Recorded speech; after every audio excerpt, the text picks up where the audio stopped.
Welcome back to RGM online classes RGM education YouTube channel रोज रात 8टार special GK ক্লাসে তোমাদের সকলকে জানাই আরো একবার স্বাগত।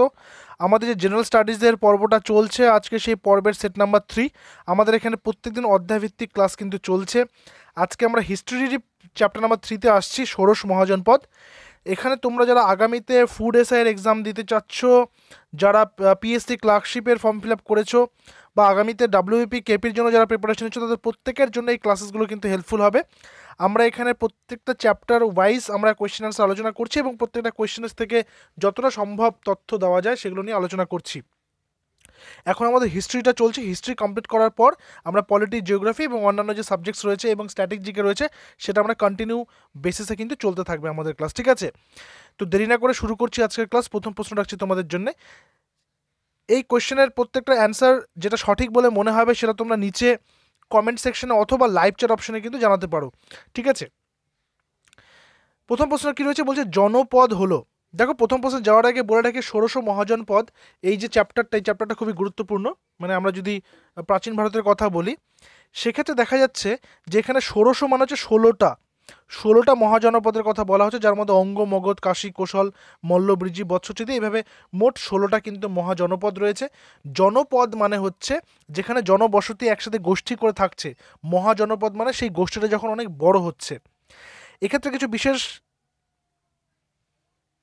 গুরুত্বপূর্ণ তথ্য তোমাদেরকে দিয়ে রাখি। এই মহাজনপদের মধ্যে ইম্পর্টেন্ট ভাষা ছিল সেই সময়কার স্থানভেদে পালি, প্রাকৃত এবং সংস্কৃত। এই তিনটা ভাষা কিন্তু সেই ষোড়শ মহাজনপদের বিভিন্ন স্থান বেসিসে ছিল। কোন যুগের যদি বলা হয় তাহলে সেটা হচ্ছে লৌহ যুগ। আমরা এর আগের দিন কিন্তু হরপ্পা মহেঞ্জোদারোটা পড়েছিলাম, যেখানে কিন্তু লোহার আবিষ্কার হয়নি, যেখানে তাম্র এবং ব্রোঞ্জ যুগের ছিল।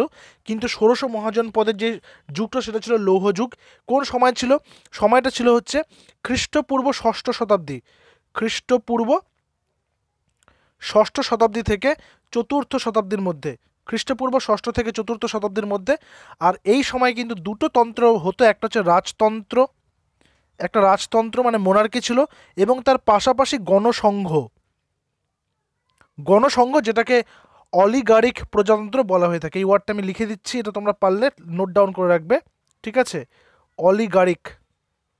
অলিগারিক প্রজাতন্ত্র বা যেটা গণসংঘ নামে পরিচিত, ঠিক আছে? এগুলো হচ্ছে কিছু বেসিক তথ্য ছিল এখানকার। তো জনপদ কি? জনপদ হচ্ছে, সঠিক উত্তরটা নিয়ে নেব। সঠিক উত্তর অপশন নাম্বার সি, কৃষিভিত্তিক গ্রামীণ অঞ্চল, কৃষিভিত্তিক। এবার এখানে একটা কথা বলে রাখি, জনপদের মধ্যে কিন্তু এদের মূল শুধুমাত্র জমি চাষ করা নয়, এদের কিন্তু এখানে মানে গো সম্পদ যেটাকে বলা হয় বা গোধন যেটাকে বলা হয়ে থাকে, গোধন বা গো সম্পদ, যাদের যত সংখ্যক বেশি গরু ছিল তারা কিন্তু তত বেশি ধনী হিসাবে সেখানে প্রতিপন্ন হতো। আচ্ছা, এখানে বলতে হবে একটি মহাজনপদের নাম। তাম্রলিপ্ত, মগধ, সুরট নাকি কাবেরীপট্টনম? সঠিক উত্তর কী হবে?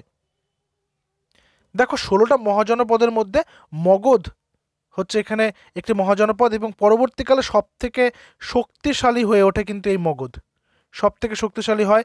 এবং পরবর্তীতে তোমরা যখন পড়বে নন্দবংশ, মৌর্য বংশ, সেটা কিন্তু মগধ থেকেই তাদের সাম্রাজ্যটা শুরু হচ্ছে।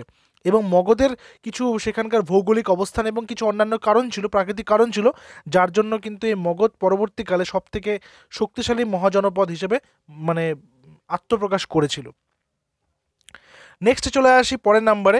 বেশিরভাগ মহাজনপদ ছিল কোন উপত্যকায়, কোন নদীর উপত্যকায় ছিল? গঙ্গা উপত্যকায়, ভাগীরথী উপত্যকায়, নর্মদা উপত্যকায় নাকি গোদাবরী উপত্যকায়? সঠিক উত্তর গঙ্গা উপত্যকায়, অপশন নাম্বার এ। আচ্ছা, গোদাবরী উপত্যকায় একটা তুমি পাবে, সেটা হচ্ছে অসমক মহাজনপদ ছিল গোদাবরী নদীর উপত্যকায়। আর এখানে বেশিরভাগ মহাজনপদ ছিল কোন উপত্যকায়? গঙ্গা নদীর উপত্যকায় বা গঙ্গা উপত্যকায়। এরপরে চলে আসবে নাম্বার 4। মহাজনপদগুলি গড়ে উঠেছিল কোন শতকে? খ্রিস্টপূর্ব ষষ্ঠ শতকে, খ্রিস্টপূর্ব সপ্তম শতকে, খ্রিস্টপূর্ব অষ্টম শতকে, খ্রিস্টপূর্ব নবম শতকে? মহাজনপদগুলি কোন সময় গড়ে উঠেছিল সেটা বলতে হবে। টাইমিংটা আমরা ক্লাসের শুরুতেই বললাম যে মহাজনপদগুলি খ্রিস্টপূর্ব ষষ্ঠ থেকে চতুর্থ শতাব্দীর মধ্যেই গড়ে উঠেছিল। তো এখানে সঠিক উত্তর ষষ্ঠ শতকে, অপশন নাম্বার এ। এরপর আসবো শেষ পর্যন্ত সবথেকে শক্তিশালী মহাজনপদ পরিণত হয় কে বা কোন মহাজনপদটি? অবন্তী, কোশল নাকি মগধ? সঠিক উত্তর option number A, sorry option number C, A নয়, সি মগধ। এবং বর্তমানে দেখবে তোমরা যে বিহার যে সম্প্রসারিত যে বিহার অঞ্চল রয়েছে সেটাও কিন্তু এই মগধের আন্ডারে আসতো বা মগধের অন্তর্গত কিন্তু ছিল। এরপরে চলে আসবো নাম্বার 6, রাজতান্ত্রিক রাজ্যগুলি। রাজতান্ত্রিক রাজ্য মানে যেখানে মোনার্কি ছিল, রাজতন্ত্র ছিল। প্রথমে বললাম যে এখানে দুই ধরনের শাসন চলতো, একটা হচ্ছে রাজতন্ত্র আর একটা হচ্ছে অলিগারিক প্রজাতন্ত্র মানে গণসংঘ যেটাকে বলা হয়। ঠিক আছে, এই রাজতান্ত্রিক রাজ্যগুলিতে শাসনের কাজে রাজাকে কে সাহায্য করতো? মন্ত্রী, সেনাপতি, সভা নাকি রানী? কারেক্ট অ্যান্সারটা নিয়ে নেব। কারেক্ট অ্যান্সার কি হবে? কারেক্ট অ্যান্সার হবে সভা।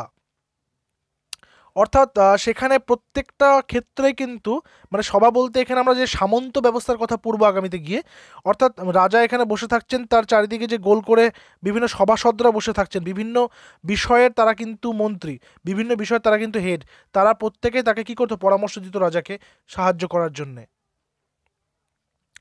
একটি অরাজতান্ত্রিক মহাজনপদ কি ছিল? অরাজতান্ত্রিক মানে যেখানে প্রজাতন্ত্র চলতো বা যেখানে গণতন্ত্র চলতো। গান্ধার, বজ্জী, মগধ নাকি মৎস্য? সঠিক উত্তর কি হবে? সঠিক উত্তর হবে অপশন নাম্বার বি, বজ্জী, বা কোথাও কোথাও এটাকে ব্রিজি পাবে, বজ্জী বা ব্রিজি। ঠিক আছে, মগধ জনপদের প্রথম রাজধানী কোথায় ছিল? মগধ নিয়ে প্রশ্ন বারবার আসবে, আগামীতেও আসবে। মগধ জনপদের প্রথম রাজধানী কোথায় ছিল? পাটলিপুত্র, রাজগৃহ, উজ্জয়িনী নাকি মগধ? সঠিক উত্তর কি হবে? সঠিক উত্তর হবে অপশন নাম্বার বি, রাজগৃহ, যেটা বর্তমানে রাজগীর নামে পরিচিত। ঠিক আছে, তারপরে চলে আসবো এবং আগামীতে যখন আমরা বৌদ্ধ ধর্ম, জৈন ধর্ম পড়বো তখন সেখানে উজ্জয়িনীর কথা বারবার আসবে, রাজগৃহ আসবে, পাটলিপুত্র আসবে। ঠিক আছে, সেগুলো আমরা আলোচনা করব পরের ক্লাসে, যেখানে বৌদ্ধ এবং জৈন নিয়ে আলোচনা হবে।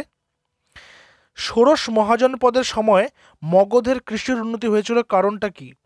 ষোড়শ মহাজনপদ যেই সময়টা চলছে আর কি, যে গোটা ভারতবর্ষের মধ্যে ছড়িয়ে ছিটিয়ে থাকা বিভিন্ন মহাজনপদ, তার মধ্যে মগধের কৃষির উন্নতি সবথেকে বেশি ঘটেছিল। কেন?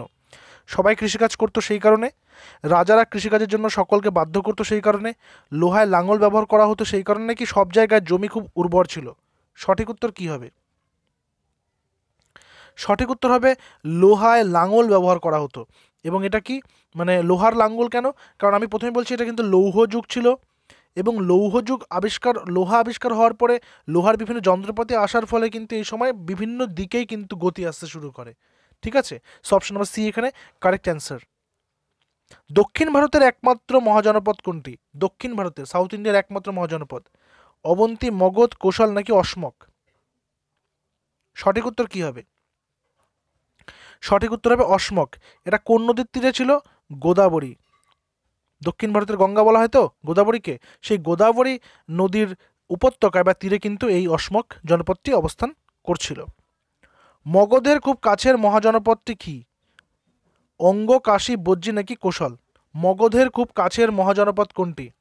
মগধের খুব কাছের মহাজনপদ কোনটি? সঠিক উত্তর কি হবে? সঠিক উত্তর হবে অপশন নাম্বার সি, বজ্জী বা ব্রিজি।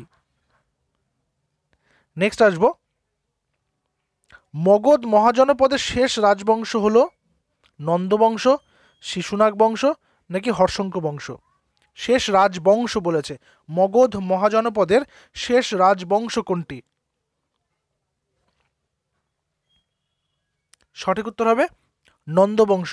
এবং এই নন্দ রাজা ধননন্দকে সিংহাসনচ্যুত করে সেখানে কৌটিল্য বা চাণক্যের সহযোগিতায় চন্দ্রগুপ্ত মৌর্য সাম্রাজ্য প্রতিষ্ঠা করে। ঠিক আছে, তো তিনি যেহেতু কোনো রাজার পুত্র বা রাজার বংশকে বিলং করছেন না, সেই কারণে কিন্তু তাকে রাজবংশের অংশ বলা যাবে না, সেই কারণে নন্দ বংশই হচ্ছে শেষ রাজবংশ মগধ মহাজনপদে। এরপর আসবে নাম্বার 13। নাম্বার 13-এ বলা হচ্ছে ষোড়শ মহাজনপদের আমলে লোকজনের প্রধান জীবিকা ছিল কি? পশুপালন, ব্যবসা, শিল্প নাকি কৃষিকাজ? ষোড়শ মহাজনপদের লোকজনের প্রধান জীবিকা কি ছিল? বোঝা যাচ্ছে কৃষিকাজ, অপশন নাম্বার ডি। সুদ গ্রহণ করা কোন ধর্মের নিন্দার বিষয় ছিল? সুদ গ্রহণ করা মানে ইন্টারেস্ট নেওয়া কোনো কিছুর। ব্রাহ্মণ্য, বৌদ্ধ, জৈন নাকি আজীবক? Correct answer option number A, ব্রাহ্মণ্য। বৌদ্ধ এবং জৈন নিয়ে আমাদের নেক্সট ক্লাসে আলোচনা হবে ডিটেলসে। আজীবক গোষ্ঠী তৈরি করেন কে? আজীবক গোষ্ঠী কে তৈরি করছেন? ভদ্রবাহু, মোগলিপুত্র তিস, মঙ্গলিপুত্র গোশাল নাকি বসুমিত্র? আজীবক গোষ্ঠী, যে আগের কোশ্চেন আমরা আজীবকটা পেলাম অপশনে, এই আজীবক গোষ্ঠী কে তৈরি করেছেন? সঠিক উত্তর কি হবে? মঙ্গলিপুত্র গোশাল, অপশন নাম্বার সি হচ্ছে এখানে সঠিক উত্তর। নেক্সট চলে আসে নাম্বার 16। জৈন ধর্মের প্রধান প্রচারককে বলা হতো কি? জৈন ধর্মের প্রধান প্রচারককে কি বলা হতো? কেবলিন, মহাবীর, তীর্থঙ্কর নাকি পার্শ্বনাথ? জৈন ধর্মের প্রধান প্রচারককে কি বলা হতো? কেবলিন, মহাবীর, তীর্থঙ্কর নাকি পার্শ্বনাথ? সঠিক উত্তর অপশন নাম্বার সি, তীর্থনাথ, মানে তীর্থঙ্কর। এক্ষেত্রে একটা কথা বলে রাখি, প্রথম মানে তীর্থঙ্কর কে ছিলেন জৈনদের? ঋষভনাথ, বা কোথাও কোথাও ঋষভদেব পাবে। 24 জন টোটাল ছিলেন, তার মধ্যে 23 নম্বর ছিলেন পার্শ্বনাথ, আর 24 নম্বর ছিলেন মহাবীর, তাই না? 24 নম্বর কে ছিলেন? মহাবীর, মহাবীর জিন বা মহাবীর যাকে বলা হয়। আচ্ছা, জৈনদের প্রধান ধর্মগ্রন্থ কি? জৈনদের প্রধান ধর্মগ্রন্থ হচ্ছে দ্বাদশঙ্গ, দ্বাদশঙ্গ বা অগমা, ঠিক আছে? তো এই বিষয়গুলো কিন্তু এখানে রয়েছে। নেক্সট চলে আসবো, জৈন ধর্মের প্রথম তীর্থঙ্কর কে ছিলেন? এটা হোম টাস্ক থাকলো তোমাদের, এটা ক্লাসের শেষে কমেন্টে কাইন্ডলি জানাবে, ঠিক আছে? ঋষভনাথ, পার্শ্বনাথ, মহাবীর নাকি ভদ্রবাহু? জৈন ধর্মের প্রথম তীর্থঙ্কর কে ছিলেন? নেক্সট আসবো নাম্বার 18। বর্ধমান মহাবীর সংসার ছেড়ে তপস্যা করতে যান কত বছর বয়সে? বর্ধমান মহাবীর সংসার ছেড়ে তপস্যা করতে যান কত বছর বয়সে? 29 বছর বয়সে, 30 বছর বয়সে নাকি 31 বছর বয়সে? সঠিক উত্তর কি হবে? সঠিক উত্তর হবে 30 বছর বয়সে, অপশন নাম্বার বি।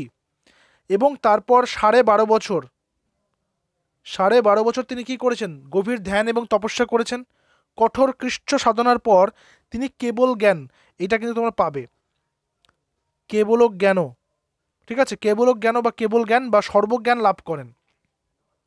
এক্ষেত্রে আরেকটা জিনিস দেখতে পাওয়া যায় যে এই জৈন ধর্মের যে বিভিন্ন তীর্থঙ্কররা ছিলেন তাদের প্রতীক নিয়ে যদি মহাবীরের কথা বলি, মহাবীরের প্রতীক চিহ্ন ছিল হচ্ছে সিংহ। আর যদি পার্শ্বনাথের কথা বলি, পার্শ্বনাথের প্রতীক চিহ্ন ছিল সাপ। এগুলো নিয়েও কিন্তু প্রশ্ন আসতে দেখা যায়। নেক্সট, মহাবীর জৈন ধর্ম প্রচার করেন কত বছর? 20 বছর, 30 বছর, 40 বছর নাকি 50 বছর? কত বছর প্রচার করেন? সঠিক উত্তর 30 বছর, অপশন নাম্বার বি। মহাবীর কত বছর প্রচার করেন? 30 বছর। জৈন ধর্মগ্রন্থটি এর মধ্যে কি? দেখো, ত্রিপিটক তো আমরা জানি, ত্রিপিটক হচ্ছে বৌদ্ধদের, বিনয় পিটক, সূত্র পিটক, অভিধর্ম পিটক। ঋগ্বেদ তো পৃথিবীর প্রথম হিউম্যান টেস্টামেন্ট বলা হয়ে থাকে, অর্থাৎ পৃথিবীর সবথেকে প্রাচীন গ্রন্থই হচ্ছে ঋগ্বেদ, যেটা আদি বৈদিক যুগে রয়েছে। তো জৈনদের ধর্মগ্রন্থটা কি? দ্বাদশঙ্গ, তাই না? আর জেন্দাবেস্তা হচ্ছে জরাথুস্ট্রের যে প্রবর্তিত ধর্মগ্রন্থ, সেটা হচ্ছে জেন্দাবেস্তা। এক্ষেত্রে একটা কথা বলে রাখি, দ্বাদশঙ্গর যে বিষয়টা রয়েছে, দ্বাদশঙ্গ হচ্ছে খ্রিস্টপূর্ব 300 অব্দে, 300 বিসিই, খ্রিস্টপূর্ব 300 অব্দে পাটলিপুত্রে এক ধর্ম সম্মেলন হয়েছিল। সেখানে জৈন ধর্মের প্রবর্তকরা মহাবীর জিন বা মহাবীর জৈনের দেওয়া সমস্ত উপদেশগুলিকে 12টি অঙ্গে বা 12টি খণ্ডে লিপিবদ্ধ করেছিলেন, যেটাকে দ্বাদশ অঙ্গ বলা হয়ে থাকে। কবে? 300 খ্রিস্টপূর্বাব্দে। কোথায়? পাটলিপুত্রে, ঠিক আছে? Question number 21।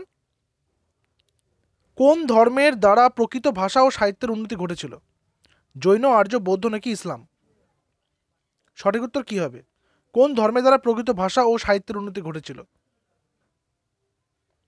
এখানে প্রকৃত না, প্রাকৃত ভাষা, প্রশ্ন আমার পড়তে একটু ভুল হয়েছে, ঠিক আছে? প্রাকৃত ভাষা। তো সঠিক উত্তর হচ্ছে জৈন ধর্ম, অপশন নাম্বার এ। তো এই 21টা কোয়েশ্চেন ছিল আজকে স্যার। তোমাদের জন্য একটা হোম টাস্ক রয়েছে, ক্লাসের শেষে অবশ্যই জানাবে 21-এর মধ্যে তোমরা কত স্কোর করলে। আর হোম টাস্কের কোয়েশ্চেনটাও তোমরা নিয়ে নাও। হোম টাস্কটাও আজকে ক্লাস থেকেই জৈন ধর্মের শেষ দুজন তীর্থঙ্করের নাম কি? তোমরা নিচে কমেন্টে জানিয়ে দেবে, ঠিক আছে? দেখা হচ্ছে পরবর্তী নতুন ক্লাসে। Till then stay connected with RGM education YouTube channel. Thank you very much.